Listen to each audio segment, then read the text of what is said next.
Hola, en este video vamos a hablar sobre las teselaciones y los movimientos isométricos.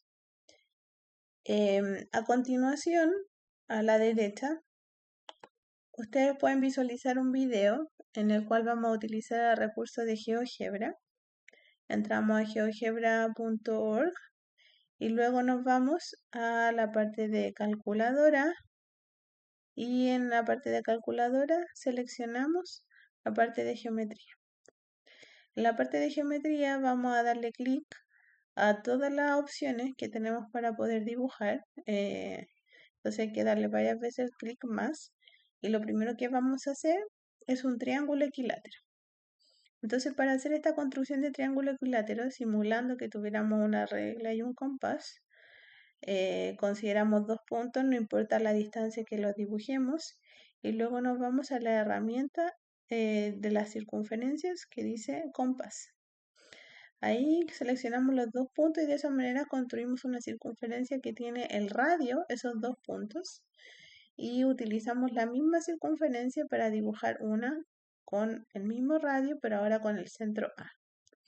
La intersección de estas dos circunferencias, recordemos que como lugar geométrico son los puntos X distantes, al punto A y al punto B, nos va a dar la intersección de dos puntos y al punto C que estamos considerando arriba, lo vamos a considerar como nuestro tercer vértice y luego usando la herramienta polígono podemos construir este triángulo y este triángulo es equilátero al tener todos sus lados igual distancia, igual medida, ¿sí?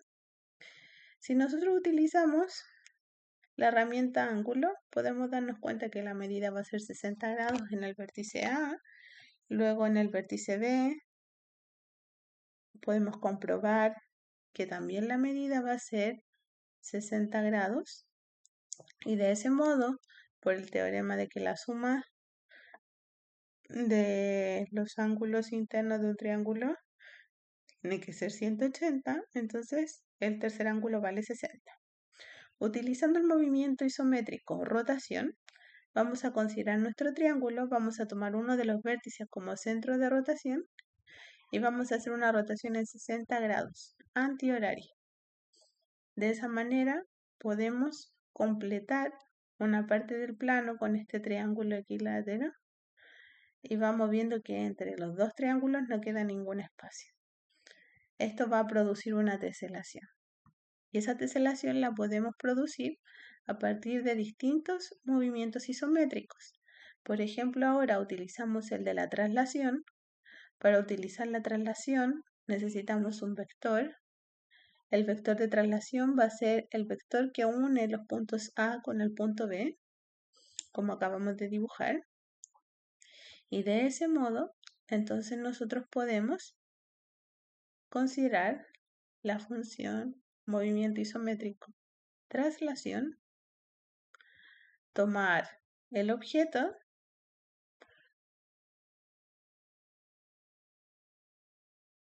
tomar el vector y lo que acabamos de hacer es trasladar nuestro triángulo. Podemos tomar el triángulo nuevo que es el trasladado, el mismo vector y volvemos a poder completar este plano con distintos triángulos equiláteros. Y podemos hacer lo mismo con el otro triángulo que está arriba. Y así lo mismo con el nuevo triángulo que generamos.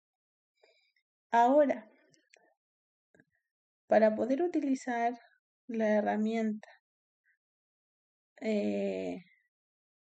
de simetría axial, necesitamos considerar una recta. Entonces lo que vamos a hacer es definir una recta, en este caso uno de los lados del triángulo. Tomamos la recta, ese va a ser nuestra línea espejo, nuestro eje de simetría. Tomamos el objeto matemático, que en este caso es el triángulo, la recta y acabamos de tener una simetría, ¿sí? Podemos tomar distintas líneas que sean ejes de simetría.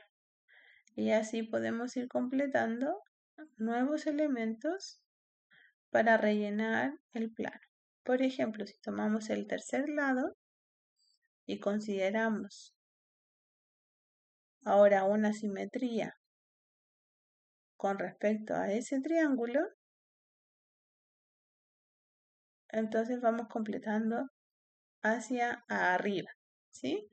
Y lo mismo lo podemos hacer con todos los triángulos que hemos dibujado, tomando la misma recta como eje de simetría, ¿sí?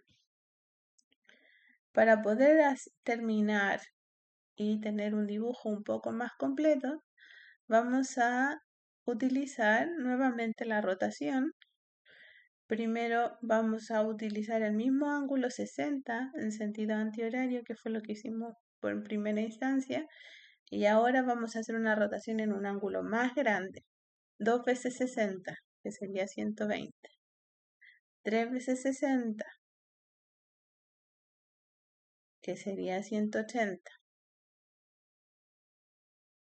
Y así, 4 veces 60, que sería 240.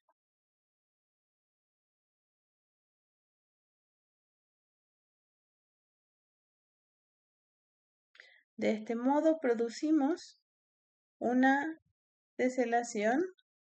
Si seguimos continuando con las rotaciones, lo podemos ver y perseguir con los otros triángulos y podemos ver que usando solo rotaciones podemos ir completando el plano por triángulos equiláteros. ¿Por qué es posible hacer esto? Porque cuando nosotros tenemos el triángulo,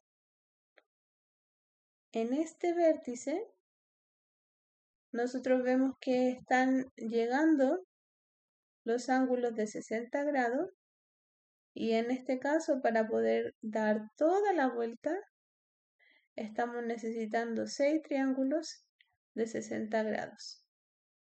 Y eso nos da 360, que es el ángulo completo.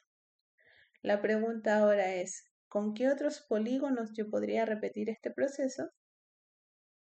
Y por ejemplo, nos damos cuenta que si continuamos con otro polígono regular, en este caso el cuadrado, donde su ángulo en este vértice es 90 grados, nosotros podemos darnos cuenta que si multiplicamos este por 3, nos da 270. Y si lo multiplicamos por 4, nos da 360. Por lo tanto, de esa manera, también yo voy a poder completar el plano a partir de una rotación en 90 grados. Y luego puedo seguir haciendo rotaciones con respecto a este vértice o hacer traslaciones con respecto, por ejemplo, a este vector que yo podría considerar. La pregunta es ahora, ¿con qué otros polígonos yo podría hacer este elemento, este juego? Y entonces pienso en otro polígono regular, que sería siguiendo el paso natural. Primero tomé 3 lados, luego tomé 4 lados y ahora voy a tomar 5 lados. Y en este caso que yo tomé 5 lados, debería recordar el valor de este ángulo, que no era muy difícil de calcular. Ese ángulo es 108 grados. Y la pregunta es si esta ecuación tiene solución para un x que esté en los números naturales. Y la respuesta es que esta ecuación no tiene solución. ¿Y qué pasaría en otros polígonos con otros lados? Entonces ahora si yo considero n lados y me hago la misma pregunta, entonces tomo el ángulo alfa correspondiente al n lados, quiero resolver esta ecuación y la respuesta es que esta ecuación va a tener solo solución cuando el n valga 6, cuando el n valga 4 y cuando el n valga 3, y en ningún otro caso más tiene solución. Y eso tiene que ver por el valor del ángulo alfa en cuestión, ¿sí? Si nos damos cuenta después en el polígono del lado 7, este número siempre va a ser mayor que 360 al multiplicarlo por un 3, por ejemplo. Eso significa que van a quedar uno sobrepuesto sobre el otro y eso ya no cumple con ser una teselación.